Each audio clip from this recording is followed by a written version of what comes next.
A former sheriff's deputy in Florida is on trial. He's accused of doing nothing during the Parkland school massacre back in 2018.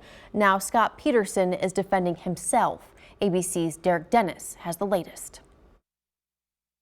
This morning, the pain and anguish of the 2018 massacre at Marjory Stoneman Douglas High School in Parkland, Florida, on display in a local courtroom. Oh my God!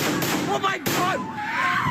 The deaths of 14 students and 3 staff members blamed in part on former sheriff's deputy and school resource officer Scot Peterson, who's now on trial, accused of taking cover instead of taking action to stop the shooter. The prosecutor, in his opening statement, characterized Peterson as a coward for waiting outside while the shooter took lives. Active shooter situation, you go toward the gunshots. You're trained to go toward those shots, to find that shooter, because every shot could be a death. The defendant will never leave that alcove. Defense attorney Mark Eiglarsh says Peterson, a 32-year veteran officer, was the first to call in a code red, but did not know where the shots were coming from, which building, or even which direction. There was a pronounced echo and reverberation that the witnesses will talk about that left them hearing the same shots and wondering, where is that coming from?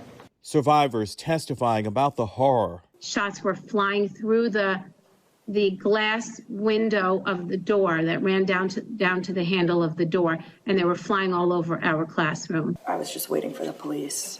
It was the longest 20 minutes of my entire life. Peterson's trial is expected to run through August, with 60 to 80 witnesses taking the stand. The charges against him, child neglect, culpable negligence, and perjury, could send him to prison for decades if convicted. Derek Dennis, ABC News.